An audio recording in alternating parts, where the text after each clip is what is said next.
शांति। आज 27 अक्टूबर 2025 की बाबा की साकार मुरली है। मुरली के महावाक्य हैं, मीठे बच्चे, नाजुकपना भी देह अभिमान है। रुसना, रोना, यह सब आसुरी संस्कार तुम बच्चों में नहीं होने चाहिए। दुख, सुख, मान, अपमान सब सहन करना है।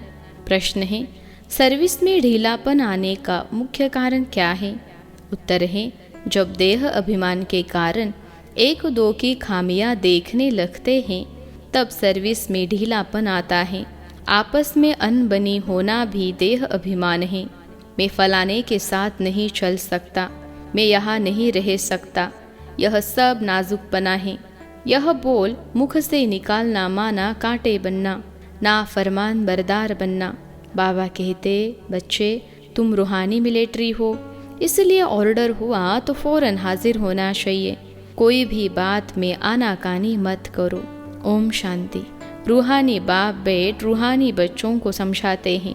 बच्चों को पहले पहले यह शिक्षा मिलती है कि अपने को आत्मा निश्चय करो। देह अभिमान छोड़ देही अभिमानी बनना है। हम आत्मा हैं, देही अभिमानी बने तब ही बाप को याद कर सके। वह है अज्ञान काल, यह है ज्ञान काल। ज्ञान तो एक ही बाप देते हैं जो सर्व की सद्गति करते हैं, और वह है निराकार, अर्थात उनका कोई मनुष्य आकार नहीं है। जिसको मनुष्य का आकार है उनको भगवान नहीं कह सकते। अब आत्माएं तो सब निराकारी ही हैं, परंतु देह अभिमान में आने से अपने को आत्मा भूल गए हैं। अब बाप कहते हैं, तुमको वापिस जाना है, अपने को आत्मा समझो। आत्मा समझ बाप को याद करो, तब जन्म जन्मांतर के पाप भस्म हो और कोई उपाय नहीं। आत्मा ही पतित, आत्मा ही पावन बनती है। बाप ने समझाया है, पावन आत्माएं हैं सतयुग त्रेता में, पतित आत्मा फिर रावण राज में बनती हैं। सीढ़ी में भी समझाया है, जो पावन थे वह पतित बने हैं। 5000 वर्ष पहले तुम सब आत्माएं शांति धाम में पावन थी, उसको कहा ही शाता है निर्वाण धाम। फिर कलयुग में पतित बनते हैं तब चिल्लाते हैं, हे पतित पावन आओ।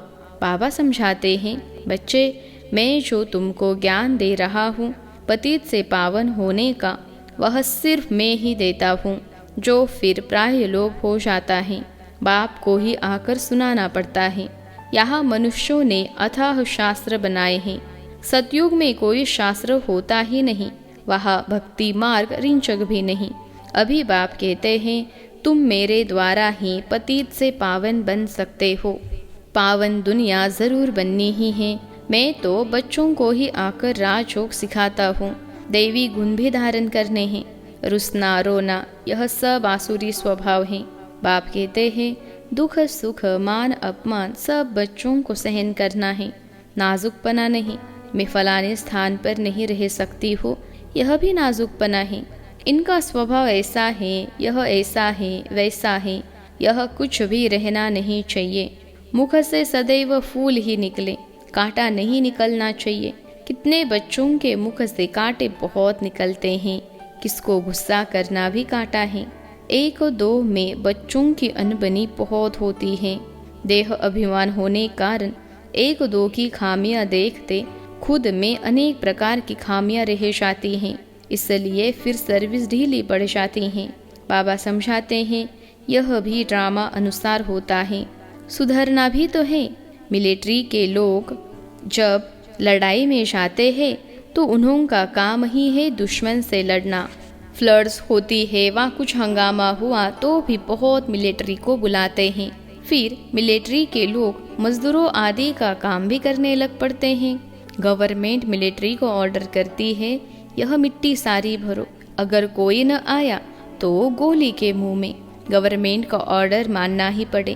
बाप कहते हैं, तुम भी सर्विस के लिए बांधे हुए हो। बाप जहाँ भी सर्विस पर जाने के लिए बोले, झट हाजिर होना चाहिए। नहीं माना तो मिलिट्री नहीं कहेंगे, वह फिर दिल पर नहीं चढ़ते। तुम बाप के मददगार हो सबको पैगाम देने में। अब समझो, कहाँ बड़ा म्यूजियम खोलते हैं, कहते हैं 10 माइल दूर हैं, सर्विस पर तो जाना पड़े ना। खर्चे का ख्याल थोड़े ही करना है। बड़े से बड़ी गवर्नमेंट बेहद के बाप का ऑर्डर मिलता है, जिसका राइट हैंड फिर धर्मराज है। उनकी श्रीमत पर न चलने से फिर गिर पड़ते हैं।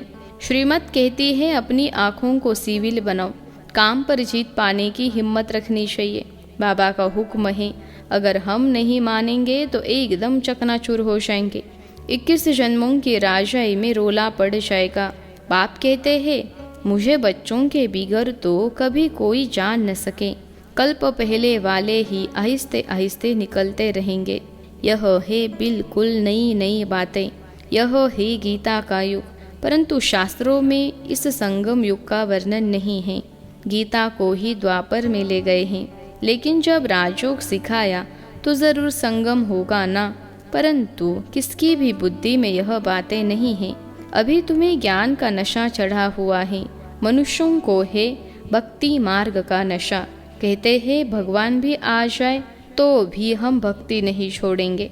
यह उत्थान और पतन की सीढ़ी बहुत अच्छी है, तो भी मनुष्यों की आंखें नहीं खुलती हैं। माया के नशे में एकदम चकनाचूर हैं। ज्ञान का नशा बहुत देरी से चढ़ता है। पहले तो देवी गुण भी चाहिए। बाप का कोई भी ऑर्डर हुआ तो उसमें आनाकानी नहीं करनी है।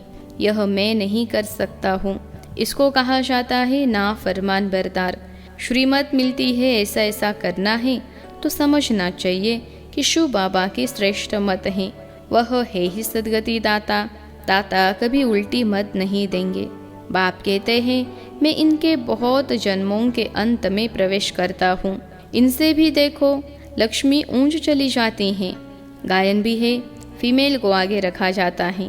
पहले लक्ष्मी फिर नारायण, यथा राजा रानी तथा प्रजा हो जाती हैं। तुमको भी ऐसा श्रेष्ठ बनना है। इस समय तो सारी दुनिया में रावण राज्य है। सभी कहते हैं राम राज्य चाहिए। अब है संगम। जब इन लक्ष्मी नारायण का राज्य था तो रावण राज्य नहीं था। फिर चेंज कैसे होती है यह कोई नहीं जानते। सभी घोर अंधियारे में हैं। समझते हैं कलयुग तो अभी छोटा बच्चा रेगड़ी पहन रहा है, तो मनुष्य और ही नींद में सोए हुए हैं। यह रूहानी नॉलेज रूहानी बाप ही रूहों को देते हैं। राजयोग भी सिखलाते हैं। श्री कृष्ण को रूहानी बाप नहीं कहेंगे। वह ऐसे नहीं कहेंगे कि हे रूहानी बच्चों। यह भी लिखना चाहिए, रूहानी नॉलेज फुल बाप स्पिरिचुअल नॉलेज रूहानी बच्चों को देते हैं। बाप समझाते हैं, दुनिया में सभी मनुष्य है देह अभिमानी। मैं आत्मा हूँ यह कोई नहीं जानते हैं। बाप कहते हैं, किसकी भी आत्मा लीन नहीं होती है। अभी तुम बच्चों को समझाया जाता है दशहरा दीपावली क्या है।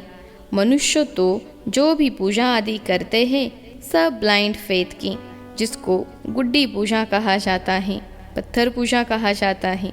अभी तुम पारस बुद्धि बनते हो तो पत्थर की पूजा नहीं कर सकते हो। चित्रों के आगे जाकर माथा टेकते हैं, कुछ भी समझते नहीं हैं।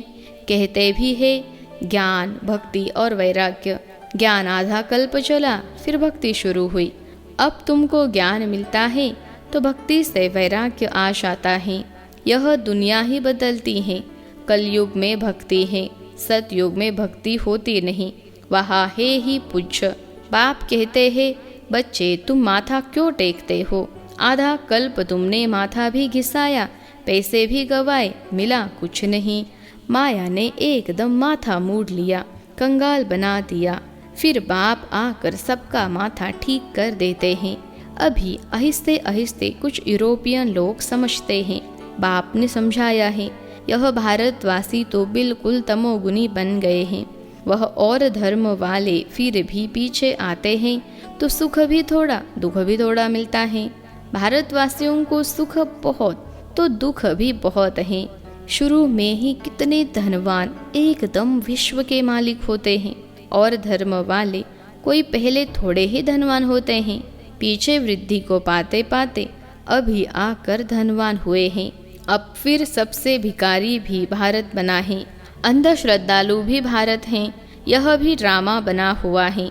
बाप कहते हैं, मैंने जिसको हेविन बनाया वह हेल बन गया है। मनुष्य बंदर बुद्धि बन गए हैं। उनको मैं आकर मंदिर लायक बनाता हूँ। विकार बड़े कड़े होते हैं। क्रोध कितना है? तुम्हारे में कोई क्रोध नहीं होना चाहिए। बिल्कुल मीठे शांत, अति मीठे बनो। यह भी जानते हो, कोटों में कोई ही निकलते हैं राजय पद पाने वाले। बाप कहते हैं मैं आया हूँ तुमको नर से नारायण बनाने। उसमें भी 8 मुख्य रत्न गाए जाते हैं। 8 रत्न और बीच में है बाप। 8 है पास विद ऑनर्स, 100 भी नंबरवार पुरुषार्थ अनुसार। देह अभिमान को तोड़ने में बड़ी मेहनत लगती है। देह का भान बिल्कुल निकल जाए। कोई कोई पक्के ब्रह्म ज्ञानी जो होते हैं उनका भी ऐसे होता है। बैठे बैठे देह का त्याग कर देते हैं। बैठे बैठे ऐसे शरीर छोड़ते हैं, वायुमंडल एकदम शांत हो जाता है। और अक्सर करके प्रभात के शुद्ध समय पर शरीर छोड़ते हैं। रात को मनुष्य बहुत गंध करते हैं। सुबह को स्नान आदि करके भगवान भगवान कहने लगते हैं, पूजा करते हैं। बाप सब बातें समझाते रहते हैं। प्रदर्शनी आदि में भी पहले पहले तुम अल्फ का परिचय दो। पहले अल्फ और बे। बाप तो एक ही निराकार हैं। बाप निराकार ही बैठ रचना के आदि मध्य अंत का ज्ञान समझाते हैं। वही बाप कहते हैं मामेकम याद करो। देह के संबंधों छोड़ अपने को आत्मा समझ मामेकम याद करो। बाप का परिचय तुम देंगे, फिर किसको हिम्मत नहीं रहेगी प्रश्न उत्तर करने की। पहले बाप का निश्चय पक्का हो जाए तब बोलो 84 जन्म ऐसे लिए जाते हैं। चक्र को समझ लिया, बाप को समझ लिया, फिर कोई प्रश्न उठेगा नहीं। बाप का परिचय देने बिगर बाकी तुम तिक तिक करते हो तो उसमें तुम्हारा बहुत टाइम वेस्ट हो जाता है। गले ही घुट जाते हैं। पहली पहली बात अल्फ की उठाओ। टिक टिक करने में समझ थोड़े ही सकते हैं। बिल्कुल सिंपल रीति और धीरे से बैठ समझाना चाहिए। जो देही अभिमानी होंगे वही अच्छा समझा सकेंगे। बड़े बड़े म्यूजियम में अच्छे अच्छे समझाने वालों को मदद देनी पड़े। थोड़े रोज अपना सेंटर छोड़ मदद देने आ जाना है। पिछाड़ी में सेंटर संभालने कोई को बिठा दो। अगर गद्दी संभालने लायक कोई को आप समान नहीं बनाया है तो बाप समझेंगे कोई काम के नहीं, सर्विस नहीं की। बाबा को लिखते हैं सर्विस छोड़ कैसे जाए। अरे बाबा हुक्म करते हैं फलानी जगह प्रदर्शनी है, सर्विस पर जाओ। अगर गद्दी लायक किसको नहीं बनाया है तो तुम किस काम के। बाबा ने हुक्म दिया, झड़ भागना चाहिए। महारथी ब्राह्मणी उनको कहा जाता है। बाकी तो सब है घोड़े सवार प्यादे। सबको सर्विस में मदद देनी है। इतने वर्ष में तुमने किसको आप समान नहीं बनाया है तो क्या करते थे। इतने समय में मैसेंजर नहीं बनाया है जो सेंटर संभाले। कैसे कैसे मनुष्य आते हैं जिनसे बात करने का भी अक्ल चाहिए। मुरली भी जरूर रोज पढ़नी है अथवा सुननी है। मुरली नहीं पढ़ी गोया अपसेंट पड़ गई। तुम बच्चों को सारे विश्व पर घेराव डालना है। तुम सारे विश्व की सेवा करते हो ना।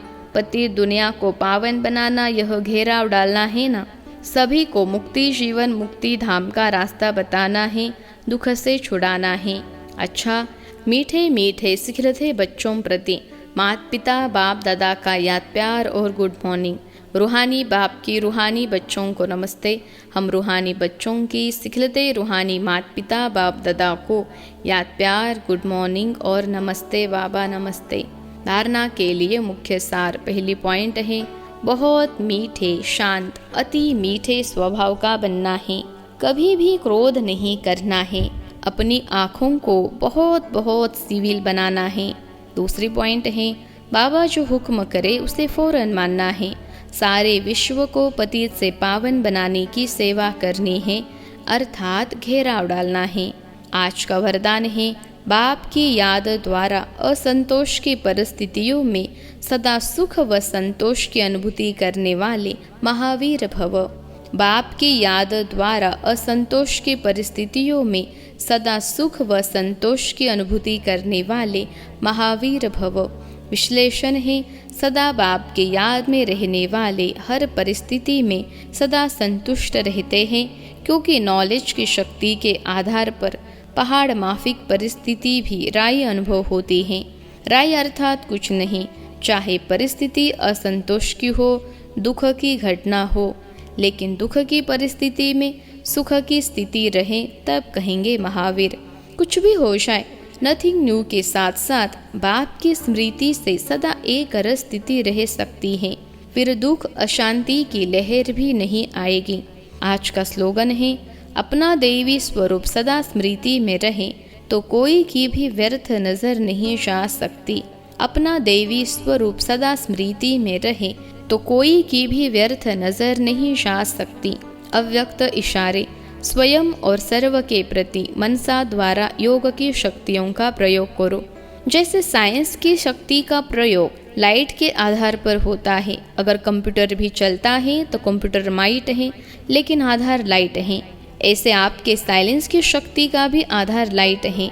जब वह प्रकृति की लाइट अनेक प्रकार के प्रयोग प्रैक्टिकल में करके दिखाती है, तो आपकी अविनाशी परमात्मा लाइट, आत्मिक लाइट और साथ साथ प्रैक्टिकल स्थिति लाइट, तो इससे क्या नहीं प्रयोग हो सकता। अच्छा, ओम शांति।